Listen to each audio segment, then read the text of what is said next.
자려고 누웠는데 저스툰 지루한 지하철에 저스툰 자려고 누웠는데 지루한 지하철에 클래스가 다른 재미 저스툰 클래스가 다른 재미 저스툰 웹툰 웹소설은 저스툰 클래스가 다른 재미 저스툰 다시 날씬해지고 싶어! 다이어트 해야 하는데 좀 간단한 방법 없을까?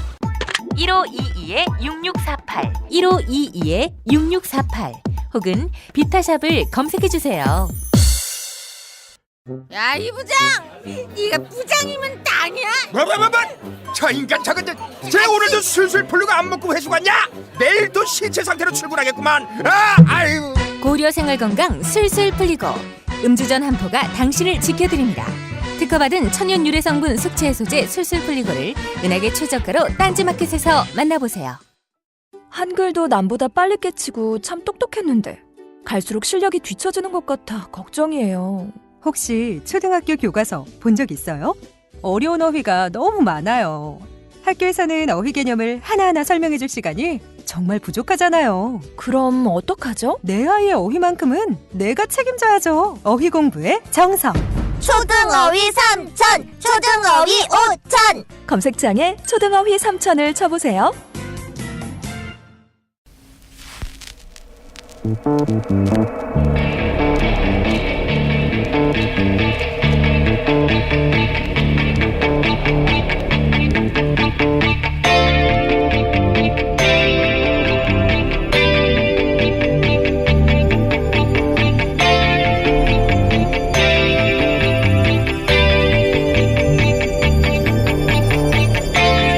안녕하세요, 김호준입니다. 증세 이야기가 나옵니다. 연소득 5억 이상, 연간 순이익 2천억 이상 재벌이 그 대상입니다. 야당은 연소득 5억 소득세 인상은 표적과세이고 대기업 법인세 인상은 기업 투자를 위축시킨다고 합니다. 소득 양극화가 점점 심각해지는 상황에서 0.1% 최상위 소득자에게 2% 소득세를 인상해 복지에 쓰겠다고 하는 건 나머지 99.9%에겐 좋은 거죠. 99.9%는 좋아할 일이 왜 대등한 공방 속에 있는 것처럼 보도되는가. 그 0.1%가 자기에게 유리한 프레임을 만들어 배포할 힘이 있어서 그렇습니다. 0.1%는 자신에게만 불리한 걸 나머지 99.9%도 불리한 거라고 착각하게 만드는 걸 잘하죠. 그리고 MB 정권이 법인세 3%를 인하해 줬더니 기업 투자가 대폭 늘어 소위 낙수 효과가 폭증을 했던가요? 그런 일은 없었습니다. 법인세 인하로 투자는 전혀 늘지 않았고 재벌들 사내 유보금만 자기들이 깔고 앉았던 돈만 늘어났죠. 이번 증세가 실현된다면 예상되는 세수 증가는 3조 8천억 정도. 반면 담뱃감 인상 하나로 작년 기준 세수 증가는 5조 원대입니다. 그렇게 담뱃값 하나로 세수를 챙겨놓고 그 돈으로 복지 예산 늘린 것도 아닌 정치 세력은 표적 증세라고 떠들 염치가 없어야 정상이죠. 표적 증세, 투자 유축 다 프레임일 뿐입니다. 한 해 5억 이상 벌거나 대기업 오너가 아니면 해당 사항이 없는 거죠. 오히려 이 정도의 증세로 과연 계획했던 복지가 가능한 것인가? 진짜 질문은 그겁니다. 김원준 생각이었습니다.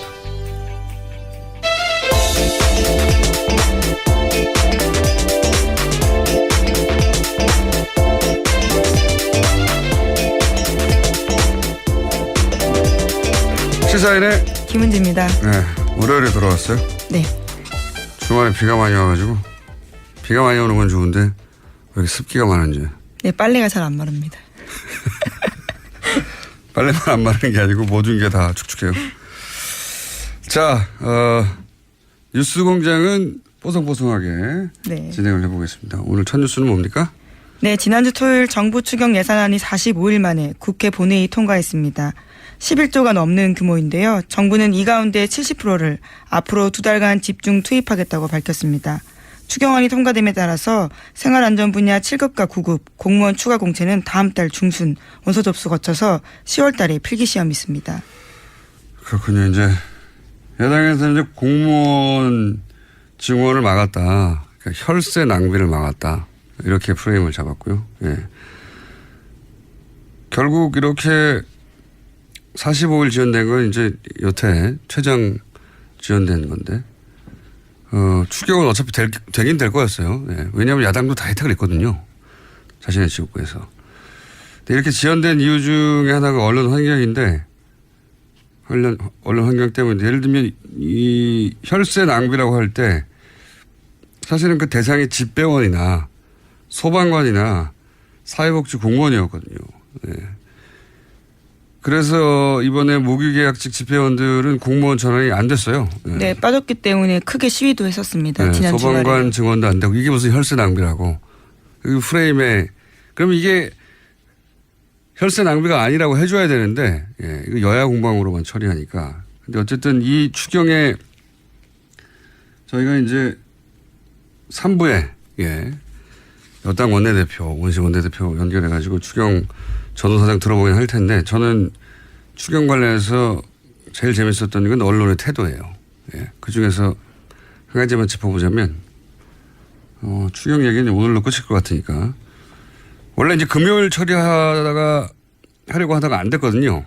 네, 그렇죠. 네, 그래서 토요일로 넘어갔습니다. 자유한국당이 이제 국회의장에게 요청을 했어요. 그래서 여야가 모였죠. 그래서 토요일 오전 다음날 아침 처리하기로 합의를 했단 말이죠. 그런데 여기서 이제 정족수가 모자라서 왔다 갔다 했잖아요.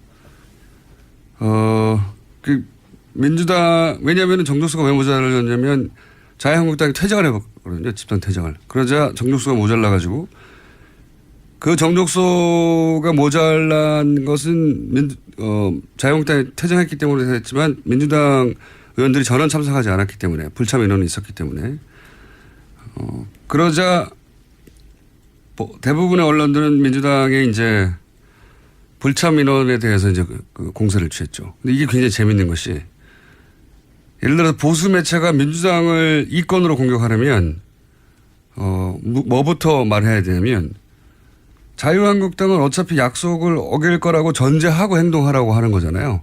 예. 몰랐어? 자유한국당 약속 안 어길 거? 약속 어길 거?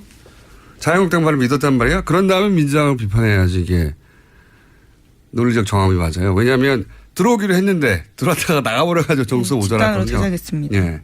반면에 진보 매체는 민주당을 먼저 비판하는 게 맞죠. 자유한국당이 어떤 작전을 펴든지 그걸 상대하면서 아젠다를 관철시킬 책임이 여당이 있다. 이렇게 비판할 수 있어요. 근데 이런 일이 생기면 보통 지금도 그렇지만 민주당 불참 인원을 주로 공격합니다. 왜냐하면 여기에 이제 진보 보수 프레임 싸움에서 보수 매체가 유리한 지점이 있는 건데 진보 매체는 무슨 일이 생기잖아요. 그러면 일단 자기 진영을 비판하는 스탠스를 취해요. 우리는 우리 편이라고 봐주지 않는다. 공평무사하다. 이런 자의식이 있거든요. 보수 매체는 무슨 일이 생기면 진영의 바깥에서 책임을 지울 곳을 찾아요. 네. 우리가 잘못한 게 아니다. 그들 탓이다. 이래서 결국 어떤 일이 생기냐면 물론 민주당 불참 의원들은 각각 개별 사안에 따라 비판받을 수 있어요. 근데 동시에 자유한국당이 전날 밤에 약속했는데 바로 다음날 아침에 집단 퇴장할 줄 몰랐다 우리는. 이 항변도 일리가 있거든요. 얘기가 길어지는데. 근데 그 항변은 누가 대신 해주질 않아요. 그러다 보니까 만약에 이런 일이 보수 정권이 집권하는 시대에 벌어졌잖아요. 그러면 민주당이 전날 약속해놓고 집단 퇴장을 했다고 그러니까 불참이 아니라 집단 퇴장에 포커스 맞춰서 공격을 받았을 거거든요. 예. 전날 밤 약속조차 믿을 수 없는 신뢰할 수 없는 정당이다. 마구 폭격을 당했을 거예요. 근데 지금은 그렇지 않잖아요. 예. 이 사안을 잘 보면 지금 언론 환경이 보여서 재밌는데 설명해도 재밌는지 모르겠네. 저는 재밌으다만. 예. 어쨌든 이러나 저러나 보수든 진보든 민주당 때리기가 더 쉽다. 프레임 싸움에서 지기가 쉽다 항상. 그런 사례라고 봅니다. 이거 추경과 관련된 여러 가지. 물론 더불어민주당 내에서도 기강에 대한 이야기들이 나오긴 했었습니다. 당연하죠. 네. 그런 만큼 자유한국당이 집단 퇴장한 것에 대해서도 비판을 해야 되는데 일리 있거든요. 약속을 안 지킨 거니까. 여야 합의해서 다 들어오기로 했으니 정족수 문제는 없다고 생각했던 사람들이 있는 거죠. 안일하게. 예. 그렇게 비판을 받지는 않는다는 거죠. 보통은 불참한 민주당만 때리는데 그건 진보 보수도 상관없이 그렇다 항상. 정반대로 보수 정권 집권할 시기였으면 그렇게 공격당하지 않았다. 정반대로 야당이 공격받았을 것이다. 이런 얘기입니다. 자, 다음 뉴스는요. 네, 이재용 삼성전자 부회장 재판 소식 전해드리겠습니다. 지난주 특검팀이 금요일 재판에서 청와대 캐비넷에서 나온 문건 중 일부를 증거로 제출했습니다. 청와대가 삼성 계열사 합병과 경영권 승계 등을 챙긴 정황이 담긴 문건 16건입니다. 특검 쪽에서는 해당 문건을 작성한 청와대 행정관 등을 확인해서 최근 검찰이 조사를 했다라고 밝혔습니다. 또 이재용 부회장 쪽에서 증거 채택에 동의하지 않으면 행정관들을 재판의 증인으로 부를 수도 있다고 말했습니다. 그러니까요. 청와대가 특정 기업의 경영권 승계 가족일이잖아요. 아버지가 아들한테 제가 옛날부터 얘기하지만 삼성의 편법증에는 딴 거 없어요. 세금 아끼려고 아버지가 아들한테 회사 물려주고 싶은데 세금 아끼려다가 벌어진 일이거든요. 이거를 청와대가 왜 걱정을 해줍니까? 네, 경영권 승계를 위해 삼성이 뭘 원하는지 파악해야 한다. 이런 내용이 쓰여있다고 전해드린 바 있습니다. 그리고 뭐 정부 역할이 있다고 그 과정에서 정부가 챙길 걸 챙겨야 된다. 뭐 이런 식의. 기회로 활용해야 된다라는 거죠. 네, 기회가 활용한 정부가 기회로 활용할 게 뭐 있어요? 설사 삼성 경영권 승계를 국가 경제를 위해서 했다고 칩시다. 그렇다고 정부가 기회로 활용할 건 뭐 있습니까? 뭘 챙기자는 거예요? 발상 자체가 말이 안 되는 건데 하여튼 이런 문서가 만들어졌다는 거고. 근데 이제 이 문건을 작성한 사람이 하필 검사였다는 거 아닙니까? 네, 그렇습니다. 지금은 검찰로 복귀한 이모 검사인데요. 당시에 민정수석실 행정관이었습니다. 또 그때가 우병우 전 수석이 민정비서관으로 있을 때였는데요. 해당 검사의 진술에 따르면 당시 우병우 민정비서관의 지시로 다른 행정관과 함께 해당 문건을 작성해서 민정비서관에게 그러니까 우병우 전 수석에게 보고했다라는 겁니다. 승계 삼성과 관련한 사안에서 우병우 전 민정수석 이름이 구체적으로 특정돼서 보고 라인이 있었다는 건 이제 처음 확인된 거죠. 네, 그렇죠. 그렇기 때문에 재수사 가능성도 높아지고 있습니다. 하필이면 현직 검사여서 다행이네요. 자, 다음 뉴스는요. 네, 또 계속해서 재판 소식 전해드리면요. 지난주 금요일에는 또 박상진 전 삼성전자 사장 운전기사의 문자 메시지가 공개됐습니다. 박상진 전 사장의 운전기사가 김문수 전 대한승마협회 총무이사에게 보낸 건데요. 이 문자에는 이렇게 쓰여 있습니다. 박근혜 대통령이 이재용 부회장 개인 면담을 2번이나 하고 승마협회 상무 이름 직접 거론하면서 다른 사람으로 바꾸라고 한 것 같다라는 건데요. 그러니까 박근혜 전 대통령이 삼성 인사에 구체적으로 개입했다라는 내용이 쓰여 있다라는 겁니다. 이게 보통 제보자가 말이죠. 운전기사가 많아요. 정말 많은 거를 곁에서 알고 있기 때문에요. 그러니까 이제 보통 차 안에서는 자유롭게 통화를 하는 데다가 뭐 누군가를 만나고 와서 운전기사가 물어보지 않아도 보통 말하는 경우도 많고요. 제가 받았던 제보 중에서도 운전기사 제보가 많습니다. 많은데 이건 제보가 아니라 이제 수사 과정에서 운전기사를 통해서 그래서 검찰에서 이런 재벌이나 고위급 공무원들 운전기사가 있거든요. 수사할 때 운전기사 수사를 많이 해요. 정치인들도 그렇고. 근데 이 운전기사의 얘기에 의하면 대통령이 하고 많은 체육협회 중에 규모 면에서 아주 비교할 수 없이 작은 다른 협회와 비하여 승마협회의 특정 인사를 우리나라 1등 재벌 오너하고 의논해서 그 사람 바꾸라고 했다는 거잖아요. 그렇죠. 네. 이름까지 구체적으로 콕 찍어서요. 2사람을 바꾸라고 한 겁니다. 그 2사람을 박근혜 전 대통령이 알았을 리가 있나요? 예, 승마와 관련된 인사들을. 최순실 씨의 요구라고 봐야죠. 네, 실제로 2015년 7월 달에 2사람 만남이 있었는데요. 바로 전날 안종범 전 수석 수첩에도 2사람 이름 쓰여 있습니다. 그러니까요. 예. 그 사람이 승마협회에 가야 승마협회가 원하는 대로 돌아간다는 걸 어떻게 알겠어요. 승마를 한 사람이 아닌데 박근혜 전 대통령이. 이건 최순실 씨의 청탁, 오더라고 봐야 되겠죠. 네, 저희 취재한 바에 따라서도요. 박원호 전 승마협회 전무라고 네. 최순실 씨 측근이 있거든요. 핵심입니다. 그 사람이 쓴 문건에 있는 내용과 똑같이 그대로 안종범 전 수석 수첩에 쓰여 있습니다. 그러니까 순서가 최순실, 박원호, 박근혜, 안종범 이렇게 내려오는 거죠. 그렇군요. 그리고 나서 무려 대통령이 이런 특정 아주 작은 체육협회에 인사를 그것도 누구누구를 하라라고 우리나라 1등 재벌 오너하고 요구했고 그걸 하필 그 옆에서 들은 운전기사가 제가 이렇게 운전기사 이걸 어떻게 알겠어요? 이게 당사자에게 문자를 보내준 겁니다. 이제 인사 교체가 있을 거라고요. 그러니까 전해들은 전화 이야기를요. 통화를 하면 알겠죠 차 안에서. 예. 운전기사가 이걸 어떻게 알았겠어요? 대통령과 이재용 부회장이 두 번을 만나가지고 승마협회 상무 이름 이렇게 말하면서 다른 사람 바꾸라 한 거를 운전기사가 어떻게 알았겠냐고. 그런 일이 실제로 있었으니까 말했겠죠. 예. 웃기지 않습니까 이거? 최수진 씨가 이렇게 할 수 있는 사람이었어요. 근데 그거를 박근혜 전 대통령 거들어 했고. 자 다음 뉴스는요. 네, 박영선 더불어민주당 의원이 어제 이부진 호텔신라 사장 쪽이 이혼 소송을 위해서 법원에 낸 준비 서면을 공개했습니다.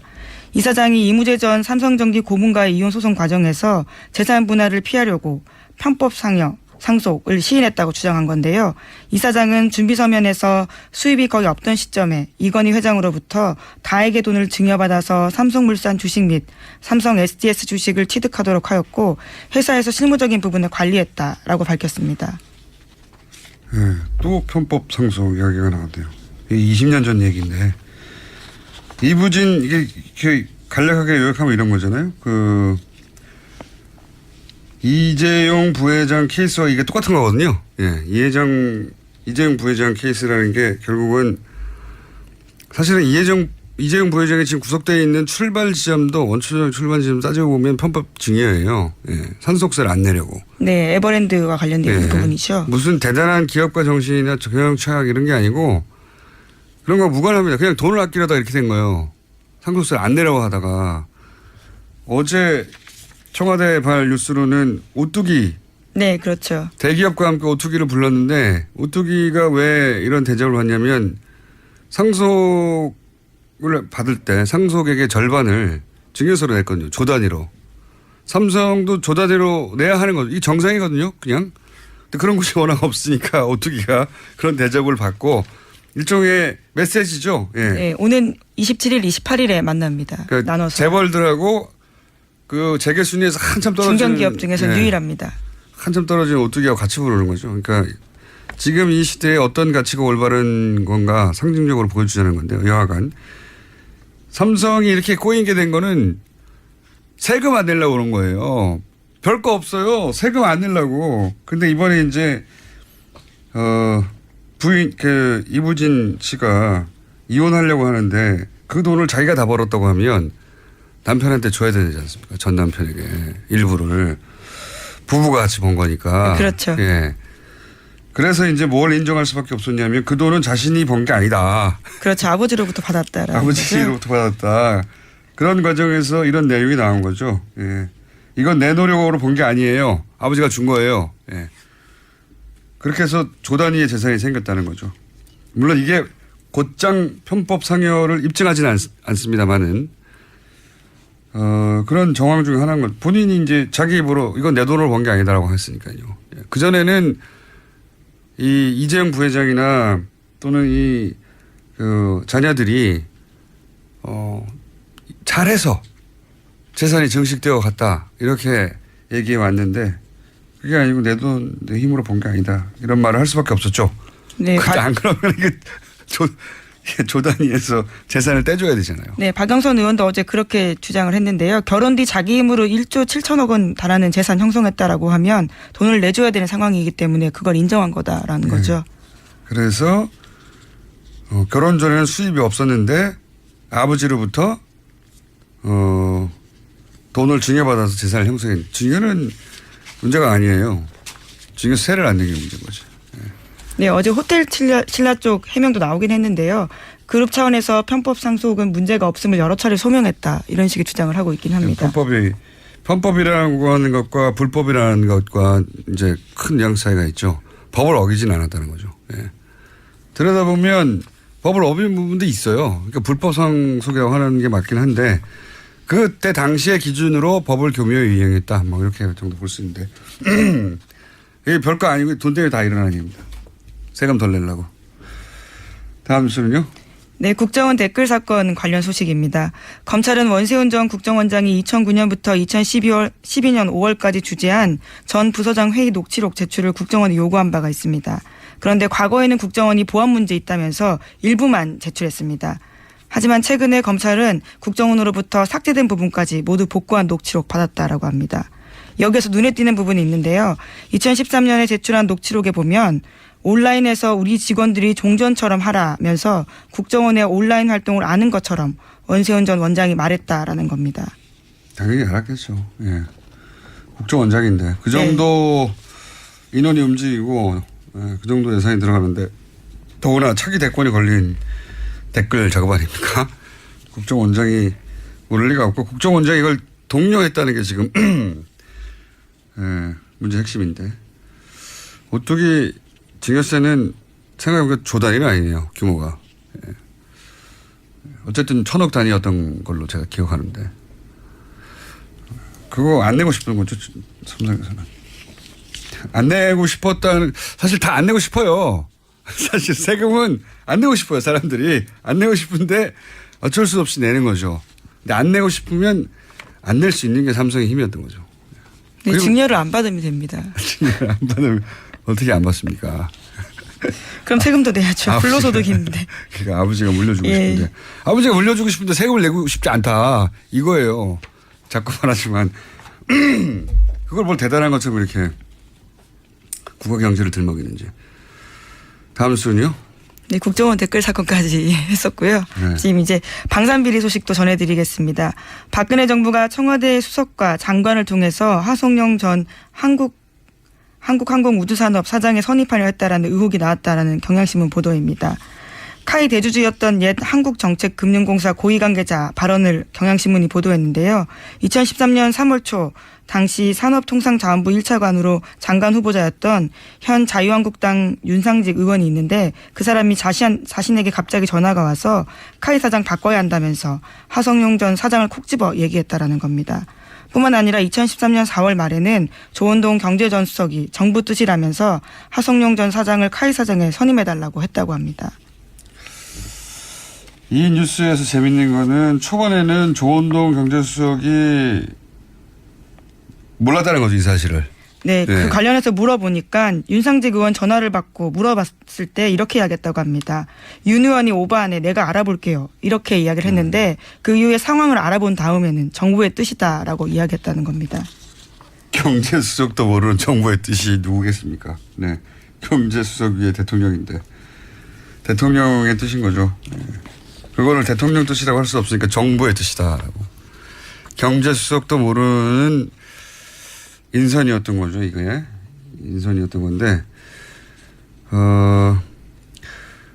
박근혜 전 대통령과 서강대 동기동창이라는 이유만으로 임명됐는가. 그 방위사업청장. 예. 아, 그건 방위사업청장이죠. 예, 예. 참. 방위사업청장과 이 카이 사장님과의 관계가 또 있는 거죠. 예, 예. 왜 이분이 발탁됐을까? 무슨 거액의 정치 자금 얘기도 하는데, 그게 참 궁금합니다. 예. 최초에 이분을 선임하고 그리고 그게 비리가 있는데도 불구하고 계속 밀어준 이유. 그게 이제 언론 보도로는 연임노비라고만 표현하는데 예, 예. 자신이 연임하려고 이 돈을 다 써버렸으면 연임할 이유가 뭐가 있습니까? 연임노비에 이 돈을 다 써버렸으면은 자기가 연임할 이유가 없잖아요. 예, 그렇네요. 네. 연임 노비 밖에 지금 생각이 안 나서 연임 노비라고 하는 것 같은데 연임 노비만 있었을 리가 있나요? 어쨌든 이 사안은 이제 계속 나오겠죠. 예. 100억 이상 비자금 뭐 이런 얘기 나오죠? 네, 검찰발로 나오고 있는데요. 최소 100억 원 이상의 비자금으로 쓰인 것으로 보인다라는 거고요. 또 뿐만 아니라 카이 요구로 리베이트 수십억 송금했다라는 진술도 용역업체 대표에게 받았다라고 합니다. 이게 참 재밌는 게 정말 대담했어요. 처남을 통해서 페이퍼 컴퍼니를 하나 챙겨놓고 그 페이퍼 컴퍼니로 이 돈을 다 받았다는 거잖아요. 예, 그렇죠. 네. 멀리 간 것도 아니에요. 처남. 네. 그리고 조금 부족한 회사지만 그래도 경력이 있다도 아니에요. 페이퍼 컴퍼니. 네. 직원이 한 명이었다고 하니까. 네, 그렇죠. 글로 돈을 다 받았다는 겁니다. 이런 무식하고 단순한 방법을 용감하게 실행에 옮겼는데 이런 단순하고 무식한 방법으로 했다는 건 그만큼 자신이 있었다는 거 아니겠어요? 예. 무슨 자신이었을까? 예. 뒷배가 누구였을까 궁금합니다. 어쨌든 이렇게 단순하게 하는데도 사정당국이 몰랐다는 것도 좀 말이 안 되는 것 같고요. 예. 자, 방산비리는 앞으로 계속 나올 것 같고요. 지금 시간이 거의 다 됐기 때문에 제목 정도만. 네. 트럼프 미국 대통령이 러시아 스캔들에 관련해서 셀프 사면 언급하면서 또 거센 역풍을 맞고 있습니다. 이 얘기는 뭐냐면 예, 탄핵 얘기가 나오니까 자신한테 사면권이 있다. 그렇죠. 미국 대통령은 사면에 관해 완벽한 권한을 갖고 있다. 사면을 생각해보면 어떠한가라고 자신의 트위터에 올렸다고 합니다. 너무 재밌지 않습니까? 대통령 탄핵 그리고 측근들 가족에 대한 러시아 내통한 혐의가 나오니까 자기가 셀프로 사면하겠다는 이야기를. 야, 대단하지 않습니까? 상상력이? 창의적인 것 같습니다. 대단한 사람이에요. 예. 자기 중심성이 대단합니다. 정말. 모든 사안을 자기 중심으로 해석해서. 근데 이 사람이 전 세계에서 가장 힘 있는 자리에 있으니까요. 자, 오늘 여기까지 해야 될 것 같습니다. 시사인의 김은지였습니다. 감사합니다. 모닝똥? 제겐 사치였죠. 내가 토끼인지 토끼똥이 나인지 내가 변을 본 것인지 변을 당한 것인지 나는 바나나이고 싶다. 간혹 구렁이이고도 싶다. 미궁 대장사랑! 빅똥의 추억 미궁 대장사랑이 찾아드립니다. 혈중 콜레스테롤 개선과 배변 활동에 도움을 주는 건강기능식품입니다. 검색창에 미궁 대장사랑. 미궁 장사랑 이름 바꿨어요. 프로바이오틱스 12종 추가. 미궁 대장사랑. 골반 잡자 바로 잡자 바디로직 허리 통증 바로 잡자 바디로직 2017년 쿨 썸머 바디로직 라이트 출시. 통기성이 좋아 땀 걱정 없이 한여름에도 쾌적하게. 입은 듯 안 입은 듯 가벼움의 신축성은 그대로. 자세가 좋아지는 골반 교정 타이즈 바디로직. 검색창에 골반 교정 바디로직 라이트. 아무도 묻지도 따지지도 않고 가입하셨다고요? 보험은 너무 어려워요. 걱정 마십시오. 마이보험 체크가 도와드립니다. 1800-7917 마이보험 체크로 지금 전화 주세요.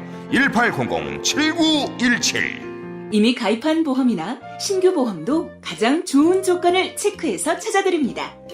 인터넷 한글 주소 마이보험.com 또는 카카오톡에서 아이디 검색 마이보험을 친구 추가하여 상담하실 수 있습니다.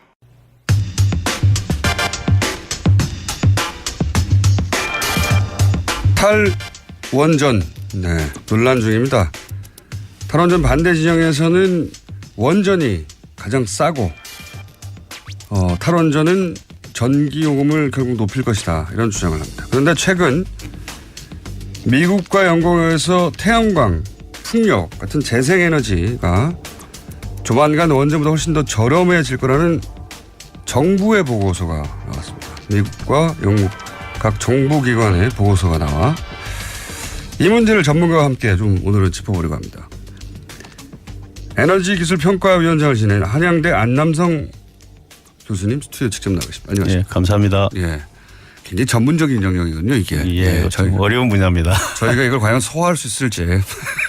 자, 우선 이 보고서가 나왔다는 제가 기사를 보고 이거 우리가 여태껏 알고 있던 상식과는 다르다. 원전이 여러 가지 위험에도 불구하고 가장 저렴하다. 이게 이제 가장 강력한 논리 중에 하나였거든요. 예. 그런데 그리고 이제 태양광 예를 들어서 회사가 태양광이 더 싸다. 이런 주장은 예전부터 해왔지만 미국과 영국 정부에서 태양광이 곧 더 원전보다 저렴해질 거라는 건 처음 듣는 얘기거든요. 그래서 제가 여쭤보려고 하는데 이게 미국, 영국 어떤 정부기관에서 이런 보고서가 나온 겁니까?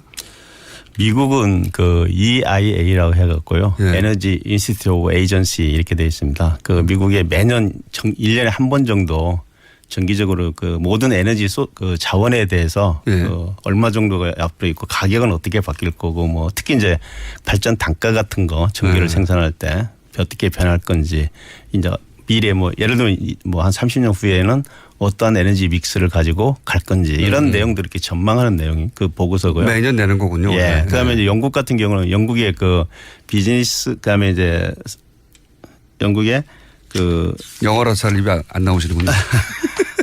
그 영국 그 상무성이라고 이제 뭐 우리가 보통 얘기하는데요. 네. 거기서 이제 이렇게 나름대로 거기도 이제 지금 에너지 문제가 상당히 에너지 문제는 중요한 정책이니까요. 중요한 정책입니다. 특히 이제 영국 같은 경우는 이제 해상 풍력 같은 게 많은데 거기 또 원자력도 같이 지금 열심히 추진을 하고 있는 국가입니다. 그래서 네. 이제 그 특히 이제 가격이 굉장히 중요하기 그렇죠. 때문에 그런 인포메이션을 투자가한테 제공하기 위한 목적으로 항상 이렇게 발행을 하고 있습니다. 그 미국과 영국에서 이제 그 매년 예. 앞으로 이제 에너지 정책을 어떻게 펼칠까 그 기준이 이제 기본적으로 첫 번째는 단가니까. 예. 근데 그 보고서에 따르면은 태양광 혹은 풍력을 합친 이런 재생에너지 쪽이 얼마 있다가 더 원전보다 싸진다는 겁니까? 아니 뭐 한 10년 이내 이게 10년 이내요? 이내로 이렇게 뭐 싸진다 이렇게 많은 거기 보고서 2025년 6년 이렇게 얘기 나오고 있습니다. 단가가 전체적으로 확 떨어지는 것은 지금도 태양광하고 풍력 쪽은 단가가 많이 떨어지고 있습니다. 현실적으로. 물론 뭐 원전 얘기를 단가 얘기로만 할 수는 없는데. 맞습니다. 예. 그렇지만 하도 돈 얘기를 하니까요. 저쪽에서 더 싸다고. 그러면 7년이면 그렇게 먼 미래는 아니네요. 이제 그것은 이제 예를 들면 영국 같으면요. 영국이나 미국은 대량으로 풍력이나 태양광이 보급이 됩니다. 특히 부진 문제 같은 게 워낙 좋기 때문에요. 그렇죠. 근데 이제 저희 나라 경우는 조금 이제 우리가 고민해야 되는 이유가 부지 문제입니다. 태양광을 뭐 가격은 굉장히 저렴하지만은 그만큼 땅을 그만큼 써야 되니까. 땅을 써야 되는데 땅값이 또 굉장히 비싸고 또 그렇죠. 주민들이나 어민들 특히 해상풍력 같은 경우는 어민들이 굉장히 반대를 하고 있기 때문에 해상풍력을 반대하는 이유는 어장 때문에. 네, 어장이 이제 폐화된다. 그 해상풍력에 들어간 게 한 5메가 이제 7메가가 들어갑니다. 그럼 5메가 같으면요 날개 길이가 한 130m, 150m가 됩니다. 그게 돌아가면은 이제 그 전자파도 생긴다 그러고 있고요. 전자파도 생긴 그다음에 또 소리 같은 게 많이 나지 않습니까? 엄청난 소리가 130m나 됩니까? 날개 길이가? 날개 길이가. 그러니까 대단하네요. 뭐 지름으로 하면 한 200m가 넘는 거죠. 그죠? 축구장보다 훨씬 큰 게 돌아가네요. 그런 게 돌아가니까 이제 고기들이 이제 많이 놀래서 도망간다 해서 굉장히 반대를 하고 있는 걸로 알고 있습니다. 반대 이유도 이해가 가고요. 그러면 전체적으로 이제 좀 구체적으로 따져보겠습니다. 태양광의 단가가 점점 떨어지고 급격히 떨어지고 있다는데 저는 사실 태양광 발전 이야기는 아주 어린 시절부터 들었지만 곧 상용화될 것이다. 곧 얘기만 들었지 아직도 안 되거든요. 그런데 최근에 태양광 발전 단가가 굉장히 떨어졌다고 들었는데 그 이유가 뭡니까? 제가 그 이유를 아주 재밌는 얘기를 좀 드리면서 설명을 드리겠습니다. 2000년도에 재밌다고 자신 있게 말씀하시면 안 되는데 미리. 2000년도에 아니 이제 우리가 2000년도에 우리가 서브 프라임 모기지 사건이 이제 미국 월가에서 있지 않습니까? 그래서 세계 경제가 휘청거리면서 굉장히 어려웠습니다. 네, 그렇죠. 근데 그때까지만 해도 사실 태양광 같은 게 정부 보조공으로 굉장히 운영이 이제 많이 됐었습니다. 그러니까 나중에 언젠가 되긴 될 테지만 지금 당장은 아니다. 뭐 이런 그 당시에요. 근데 보조금 운영되다 보니까 정부가 경제가 어려우니까 다 줄였습니다. 보조금을 안 주기 시작했다. 그러니까 이제 유럽에 있는 특히 스페인이나 이탈리아 같은 이런 태양광을 대대적으로 하던 나라들이 다 취소를 했습니다. 보조금 없어져가지고. 그런 이제 문제가 된 게 중국이 거의 한 70% 80%를 이제 공급을 하던 나라인데 이미 공급을 하려고 생산을 해놓은 그런 태양광 물량들이 있었습니다. 그걸 이제 유럽의 태양광들을 중국에서 보급했어요. 사실 거의 판넬 같은 거를. 근데 너무 싸게 들어오니까 사실 이제 독일도 있었고 미국도 있었는데 다 그 부도가 났습니다. 중국 때문에. 중국 업체 때문에. 그래갖고 이제 중국이 공급을 하려고 했는데 그게 시장이 없어지니까 그렇죠. 중국은 그걸 덤핑을 해서 다 어떻게든지 처리를 해야 되지 않습니까? 그때 가격이 한번 폭락을 합니다. 폭락을 하는데 거기서 이제 우리가 역설적으로 원래 이 태양광 같은 이런 기술들은 그 보급이 많이면 될수록 보급이 2배가 되면 가격이 한 30%가 떨어진다고 합니다. 이게 가격이 떨어지면 보급이 더디고 보급이 더디면 가격이 더 떨어지는 그런 선순환을 지금 가져온 대표적인 케이스가 이게 보급의 규모의 경제 이제 그걸 이룬 상태가 지금 태양광입니다. 그래서 그때 가격이 확 떨어졌을 때 우리나라를 뭐 많은 나라들이 다 도산을 했지만은 우리나라에 뭐 뭐 신성솔라나 한화나 이런 회사들이 참 어렵게 이제 그걸 지탱을 했고요. 네, 중국이 근데 그 남는 물량을 어떻게 처리했습니까? 그러니까 가격을 뭐 반값으로 처리한다든지 하여튼 뭐 엄청 싸게 덤핑으로 다 처리를 하는 바람에 태양광 가격이 떨어지고 그 가격에서 계속 유지가 되어 오면서 계속해서 이제 보급이 많아질수록 가격이 떨어지는 그 논리에 따라서 지금 계속 떨어지고 있는 걸로 제가 이렇게 파악하고 있습니다. 그러니까. 거기에 물론 기술 개발도 많이 되고 있습니다. 기여를 했지만은 야 이상한 굉장히 효과네요. 서프라임 모기지. 죄송합니다. 그런 그 경제 위기가 와서 그거를 많이 쓰던 이제 서구에서 유럽권에서 물량이 줄었어요. 근데 그 판넬을 공급하던 중국 업체들이 팔 곳이 없으니까 가격을 확 덤핑을 치기 시작했습니다. 가격이 떨어지니까 또 쓰는 것이 많아지기 시작했어요. 거꾸로. 예, 맞습니다. 정확하게. 그래서 가격이 떨어져 쓰는 것이 많아지고 쓰는 것이 많아지니까 또 가격이 더 떨어졌어요. 그러면서 그게 선순환을 가져와 가지고 지금 전체적으로 태양광 발전 있는 세계적으로도 지금 뭐 계속해서 태양광이 늘어나고 있지 않습니까? 보급이. 희한한 나부있거네요. 그럼 제가 판단하는 생각입니다. 아니 그럼 전문가시니까 지켜봤더니 제가 10여 년간 왜 태양광이 확 떨어졌나 단가가. 그게 아마 큰 계기가 되지 않았나 이렇게 생각하고 있습니다. 그러면 중국에서도 이 태양광 발전이 늘어나고 있습니까? 중국도 늘어나는데 중국은 지금 워낙 세계에서 가장 지금 태양광과 풍력이 많이 보급된 나라입니다. 거기는. 오히려. 그래서 뭐 태양광도 중국 내수 시장에서 많이 소비했겠네요. 그러면 내수는 가장 큰 시장입니다. 세계 시장의 한 2분의 1을 차지하는 절반이 중국에 다 있기 때문에요. 그 산업 태양광 산업도 굉장히 발달이 됐고 풍력도 대규모로 이제 공급하다 보니까 기술도 굉장히 발달이 되어 있고 그래서 재생에너지 관련 기술은 중국이 세계 최고라고 이렇게 보통 얘기를 하고 있습니다. 그거 몰랐네요. 중국이 재생에너지 관련해서는 세계 최고다. 기술 왜냐하면 시장이 워낙 크기 때문에요. 또래 넓으니까 또. 뭐 자동차 지금 우리 아니면 IT 기술 같은 거 생각하시면 똑같습니다. 플랫폼 뭐 알리바바니 뭐 이런 것들이 그 사실은 구글이나 뭐 애플에 뒤지지 않고 자기들 유지하지 않습니까? 그게 시장이 크니까 가능한 거거든요. 그래서 이미 전 세계 절반 규모고 기술력도 가장 앞서 있다. 그리고 왜 중국에서 뭐 미세먼지 환경 문제도 최근 크게 부각됐는데 그것 때문에도 그것 때문에 이제 그것도 있고 특히 이제 우리 2년 전에 그 세계 기후 변화 관련돼서 파리 기후 협약이 이제 체결되지 않았습니까? 그때 중국이 사실은 그동안은 안 들어가려고 하다가 적극적으로 들어갔습니다. 그러면서 그 영향에 자기들이 이제 이런 재생에너지 투자도 많아지고 또 중국은 잘 아시지만 원자력에 대한 투자가 굉장히 앞으로 많이 뭐 100몇 개를 더 짓겠다 지금 할 정도로 그런 식으로 석탄을 줄이고 해결을 하려다 보니까 또 태양광하고 풍력을 가장 많이 했고요. 그다음에 또 뭐 원자력도 이제 그 하지 않으면은 해결할 수 없다 이렇게 생각하고 있는 것 같습니다. 그렇군요. 그래서 의외로 중국이 지금 재생에너지 분야에서 전 세계 1위고 세계 절반 시장. 거의 그렇습니다.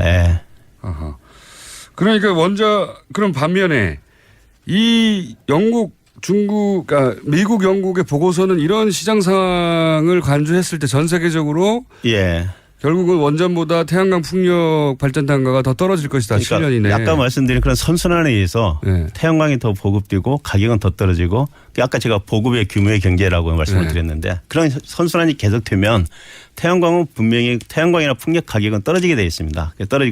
떨어지면서 계속해서 떨어지는 데 비해서 이제 원자력 같은 경우는 지금 새로 미국과 영국의 원자력을 건설을 하고 있습니다. 신규를. 미국은 4기 정도, 영국도 그런데요. 그런 원자로들이 실제는 이제 예전에 했던 원자가 아니고 새로운 원전입니다. 좀 안전성 같은 걸 강화한. 그러다 보니까 이제 굉장히 비용이 비싸지고 특히 규제기관이 새로운 규제 사항이 많이 생기지 않겠습니까? 그게. 그러니까 건설 기간 봤으니까요. 새로 해보는 거니까 그래서 규제 기간이 길어집니다. 거기는. 그러면 이제 원자력 발전소 같은 경우는 이게 초기에 투자하는 투자비가 굉장히 큰 포션을 차지하기 때문에 한 전체 발전 원가의 60%, 70%를 차지합니다. 초기에 투자하는 게. 개발할 때. 개발 건설비가. 건설비가 이 건설 기간이 늘어난다는 것은 이자가 엄청 늘어나게 되는 겁니다. 그래서 그게 이제 가장 결정적으로 보고 있는 것 같고요. 또한 이제 아까 말씀드린 그런 규제 문제의 그 어떤 불확실성을 같은데 그걸 고려해 주는 게 할인율이라는 이제 팩터가 들어가는데요.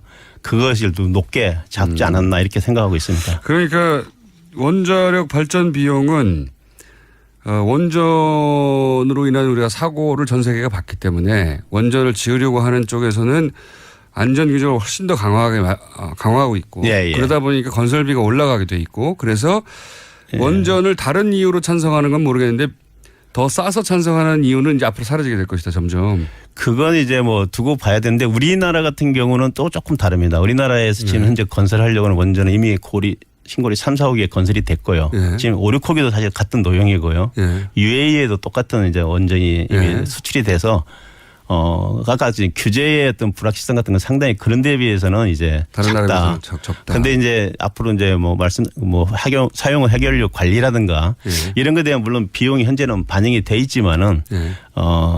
앞으로는 이제 그걸 하나하나 이렇게 다 평가를 할 겁니다. 할 때 이제 사실은 거기에 대해서 어떤 불확실성이 있기 때문에 올라갈 가능성은 있다 이렇게 말씀을 그런 드릴 수 얘기도 있습니다. 하더라고요.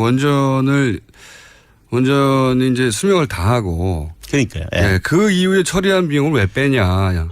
지금 현재 저희가 그 원전의 그 가격이 제가 포함된 걸로 알고 있는데요. 그 양이 그 가격이 적정한 가격이냐 아니냐에 대해서 좀 논란이 있습니다. 이제 반대하시는 분들은 굉장히 너무 적게 잡혔다. 마지막에 찬성하시는 분들은 뭐 충분히 들어가 있다. 이렇게 얘기를 하고 있는데 그건 아직도 뭐 실제 있습니다. 이제 뭐 가봐야 아는 그런 내용이기 때문에. 알겠습니다. 그 부분은 그 부분대로 하나의 논쟁거리인데 제가 이제 그럼 원전 아니면 뭘 할 거냐라는 질문을 당연히 하게 되거든요. 그런데 재생에너지가 뭐 7년 정도면 단가가 원전보다 더 싸진다고 하면 그건 이제 미국의 경우에 영국 미국 보고서인데 우리는 어떻게 될지 아직 모르겠습니다만은 그러면 7년이면 사실 금방이거든요. 네, 금방입니다. 지금 준비해야 되는 거거든요. 예. 그럼 우리나라 상황 어떻습니까? 예를 들어 제가 가장 머릿속에 태양광 하면 떠오르는 게 주택에 태양광 판넬 설치해가지고 개인적으로 각 가정에서 전기세를 그걸로 감면받거나 혹은 실제로 많이 생산해서 팔기도 하는. 근데 그게 성공적이지 않았잖아요 그동안 그다지. 예, 이제 그게 사실 이제 특히 재생에너지 같은 걸 이렇게 보급을 확대하려면 정말 그 고도의 전략이 필요한데요. 전략이요? 잘 아시다시피 뭐 그동안 이제 우리나라 같은 경우는 이제 97%를 해외에서 수입하지 않습니까? 네. 그 에너지 자원을. 그러니까 그걸 추진하고 있는 정책을 추진하는 분들이 볼 때 우선 안정적으로 이렇게 그 값싼 걸 갖다가 국민들한테 공급을 해야 되는 게 처음에는 원인이었고 자기들의 이제 어떤 의무라고 생각을 했고요. 또 태양이나 뭐 풍력 같은 경우는 양이 적지 않습니까? 우선 생산할 수 있는 양이 너무 적다. 이걸 조금 그 하는 것도 상당히 그 비용이 많이 들어가는 그런 이제 것 때문에 사실 무시당하다시피 그래서 뭐 지금 뭐 태양광 같은 경우는 1%도 안 되지 않습니까? 전체 그렇게 해왔는데 이제 중국은 얼마나 커버하고 있습니까? 이 재생에너지로? 재생에너지로 그렇게 많이 해도 뭐 그것도 한 3, 4%밖에 안 됩니다. 3, 4%요? 워낙 거기는 전체가 크기 때문에요. 그렇죠. 그런데 3, 4%를 했더니 전 세계 절반이 됐다는 거죠? 그 정도 그런 거죠. 우리는 1%도 안 되고 그러면 이제 저렴해지고 있습니다. 저렴해지고 있고 이 시장이 결국은 조만간이라는 게 7년인지 10년인지 모르겠습니다만 어쨌든 생각보다는 빠른 시간 내에 굉장히 경제성도 아주 좋아질 거라고 기술적인 관점에서는 그렇게 예상되는데 우리가 이거를 그러면 적용할 수 있는 가능성은 어떻습니까? 전문가 보시기에. 그래서 아마 이번 그 문재인 정부에서 우리가 2030년까지 신재생을 20%를 하겠다 이렇게 이제 사실 그 공약을 내세우고 지금 추진을 아마 제가 하는 걸로 알고 있습니다. 그 이유가 이제 아까 같이 그 태양광이나 풍력의 가격이 이렇게 급속도로 떨어지는 걸 이제 인지를 하신 것 같고요. 그럼 지금부터 준비해야 되지 않습니까? 지금 준비를 이제 시작하겠죠. 이제 정부가 시작이 됐으니까. 그게 가격이 떨어지면서 뭐 예를 들면 이제 문제는 아까 말씀드린 그런 부지 문제. 그걸 어떻게 해결할 거냐가 이제 앞으로 산업부나 환경부나 이런 정부 기관들이 새만금처럼 크게 간척해서는 안 됩니까 그거? 새만금에 해도 좋다고 하는 분들도 있습니다. 근데 그게 이제 사실은 이 전력 산업, 에너지 산업을 담당하는 데는 산업부입니다. 새만금을 담당하는 데는 농촌진흥체인가 뭐 그렇습니다. 농림부.